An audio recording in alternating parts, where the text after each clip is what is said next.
video is brought to you in collaboration with Vivo. Vivo has sent me the latest device, Vivo Y51s, with an 8GB RAM, 128GB storage, and a fast charge option. Vivo Y51s is a decent budget smartphone with a 48MP main tri camera and a 16MP front cam. The picture quality of Vivo Y51s is pretty awesome. The sleek and lightweight design of Vivo Y51s instantly brings a certain grace and confidence to your personality. So thank you, Vivo. It's really an honor owning this delicate piece of art. यार दानिश, यार मुझे लग रहा है मामा जादूगर हैं। वो क्या हो गया? दिमाग तो नहीं खराब तुम्हारा? तमीज से रहो। अच्छा, यकीन नहीं आ रहा ना? ये टेबल देखो, खाली है ना? क्या बकवास कर रहा है? ये टेबल खाली है कि नहीं है? यार अजीब। हाँ खाली है भाई। मामा टेबल पर मेरी किताबें पड़ी थी, कहाँ है? ठीक से देखो, वही होंगी। मामा यहाँ नहीं है, देखा है मैंने। क्या मसला है तो सही, ये क्या रखा है? ये क्या?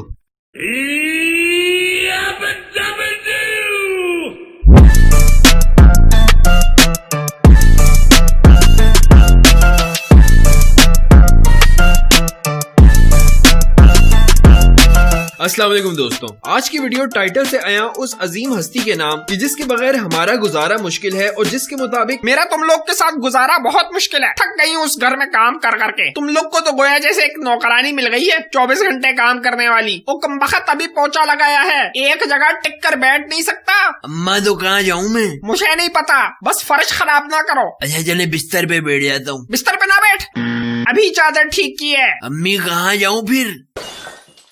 शिट। तोड़ दो, फेंक दो, जो मिले सब तोड़ दो। ऐसा करो, अलमारी में मेरे जहेज के बर्तन पड़े, वो भी तोड़ दो। अरे बड़ी भी क्या शोर मचा रखे है? भूख लगी है मुझे, खाने का क्या हिसाब है? सर खा लो मेरा। अबे क्या हो गया इतना गुस्सा? ये तेरी जबान है 100 की स्पीड पे चलती मेहरान। क्या मसले, किस बात का गजब है? एहसास नाम की तो कोई चीज ही नहीं तुम्हारी औलाद में। इस कदर फुवड़ लगता ही नहीं है मेरी औलाद है। हफ्तों पुरानी गंदी प्लेटें और गिलास निकाले मैंने दबीर के बिस्तर के नीचे से। शबनम ऐसी नालायक लड़की, इतना एहसास नहीं है कि रात के बर्तन ही धो के सो जाऊं। सुबह 2 घंटे खड़े होकर रात के बर्तन धोए मैंने। 1000 बार मैंने सबको समझाया कि मैले कपड़े कुर्सी पर ना फेंको, लेकिन मजाल है कि कोई जरा सा भी सुने। अम्मा क्या हो गया? अब तो नहीं फेंकता कपड़े, बस आज ही भूल गए उठाना। बस एक यही भूल हो गई ना। गुसल खाने की हालत देखी है तूने अपने? टूथपेस्ट का ढक्कन गायब था और सारी पेस्ट तेरे बेसन पे लगी पड़ी थी। इस कदर तू गलीज आदमी है, तुझे इतनी तौफीक नहीं होती कि अपने बाथरूम में वाइपर लगा दे। पानी की बोतलें तू पी पी कर खाली करता है, क्योंकि मैं तो नौकरानी लगी हूं उन्हें भरने के लिए। और तो और मूंगफली की छिलके तेरे बिस्तर से मैंने झाड़े। जानवर भी अपनी जगह साफ करके बैठता है। चलो अम्मा बस भी कर दो डांटना।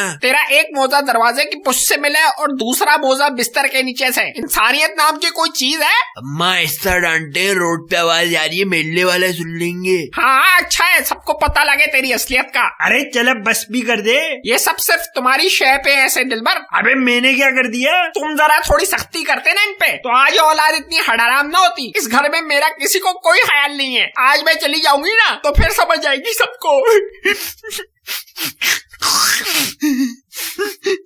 अम्मा क्या हो गया? अब तो गुस्सा भी निकाल दिया, डांट भी दिया, अब क्यों रो रही हो? अक्सर अम्मियों की फोन और कंप्यूटर से दुश्मनी बड़ी पुरानी और मशहूर जमाना है। हर वक्त लैपटॉप पर बैठा रहता है, खराफात खत्म ही नहीं होती इसकी। अम्मा पढ़ाई कर रहा हूँ। दुनिया किताबों से पढ़ती है, हमने भी पढ़ाई की है। ये पता नहीं कौन सी पढ़ाई है जो कंप्यूटर पे होती है। माँ ऑनलाइन पढ़ाई है। मामा सर में दर्द हो रहा है। मोबाइल की वजह से हो रहा है। मामा पेट में दर्द हो रहा है। मोबाइल की वजह से। मामा आज टेस्ट बहुत बुरा हुआ है। थोड़ा और मोबाइल यूज कर लो।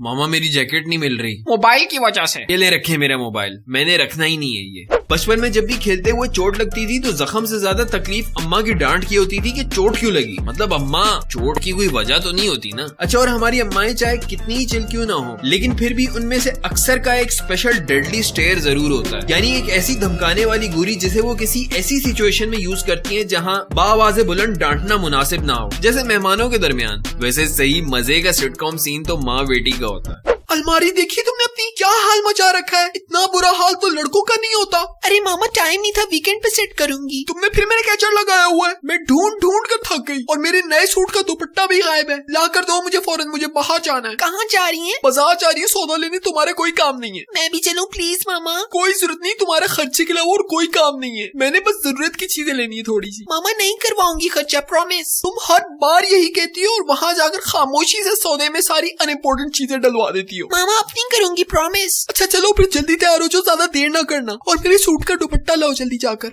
ये क्या बाजार जा रही हो, फैशन शो पे जा रही हो? बाल बांधो, चादर ओढ़ो जाकर, बेवकूफ। बस रहने दे, मैं नहीं जा रही। ठीक है ना जाओ, मुझे क्या है। अच्छा बांध रही हूँ बाल, रुक जाएं। वैसे बुजुर्ग फरमाते हैं कि अगर आपने माँ के हाथ के उड़ते चप्पल और हैंगर नहीं खाए ना, तो आपकी ट्रेनिंग आज भी अधूरी है। अक्सर अम्माओं की नंबर 1 हॉबी अपने बच्चों को हर चीज से मना करना होता है। मामा कोक पी लूं? नहीं। मामा खेलने जाऊं? नहीं। मामा साइकिल चला लूं? नहीं अभी नहीं। मामा बिल्ली पाल लूं? नो। मामा स्कूल ट्रिप पे जा रहा है, मैं भी चला जाऊं? बाबा से पूछो। बाबा कह रहे मामा से पूछो। नहीं। आपने अगर सब्र तहम्मुल की गेम स्ट्रॉन्ग करनी है ना, तो अपनी अम्मी के साथ शॉपिंग पर चले जाओ। दुकान चाहे कपड़ों की हो या जूतों की, पूरी दुकान का सामान देखेंगी और आखिर में कहेंगी यहाँ से कुछ खास समझ नहीं आ रहा, आगे देखते हैं। और बार्गेनिंग भी सीखनी है ना अगर, तो अम्मा से सीखो। 1200 की चीज का 500 दाम बताकर 900 पर इनकारी हो जाएंगी, जिस पर दुकान वाला कहेगा अच्छा बाजी बात तो सुनो, और फिर 600 में डील क्लोज करवा देंगी। शर्म बेटा, परसों मेहमान आ रहे हैं, स्टूल पकड़ो और मेरे साथ ये पंखा साफ करवाओ। आ जाओ, शाबाश। अम्मा क्या हो गया है, मेहमान आकर ये थोड़ी देखेंगे कि छत पे जो पंखा लगा है उस पर कितनी मिट्टी है। वो तो ये पूछेंगे शहरम क्या कर रहा है, कौन सी जॉब कर रहा है। फिर आप उन्हें बताएंगी वो कंटेंट क्रिएटर है यूट्यूब पर। फिर वो कहेंगे अरे भाई ये कोई जॉब थोड़ी ना होती, हमारे बेटे को देखो सरकारी नौकरी करता है। फिर जिस पर मैं कहूंगा अच्छा सरकारी नौकर है। 2-4 और ठंडी बातें घूमेंगी और फिर वो पूछेंगे कितना कमा लेते हो। ये सब बातें होंगी, आपके पंखे की मिट्टी कोई नहीं देखेगा। हम अक्सर कपड़े कमीजें खरीदते हैं, वो कमीजें हम पहनते हैं, इस्तेमाल करते हैं, वो फट जाती हैं और फिर हम फेंक देते हैं। फिर कुछ कमीजें होती हैं जो हम पहन रहे होते हैं, वो हमारे इस्तेमाल में होती हैं और हमें वो कमीजें बड़ी अजीज भी होती हैं। लेकिन फिर एक दिन हम सुबह उठते हैं, मामा मेरी ब्लू वाली शर्ट नहीं मिल रही। ये पहनी हुई तो है तुमने। अरे नहीं मामा, वो डार्क ब्लू वाली। अरे उसकी हालत देखी थी तुमने, वो पहनने के काबिल ही नहीं थी। मामा बिल्कुल ठीक है, पहनने के काबिल है और बहुत ही अच्छी शर्ट है वो। अरे बेटा वो पुरानी हो गई थी। ठीक क्या मतलब मामा है, किधर है वो शर्ट? हाँ बेटा वो है, शर्ट नहीं है वो, शर्ट वो थी, अब वो पोचा है। क्या आपने मेरी इतनी अच्छी शर्ट का पोचा बना दिया?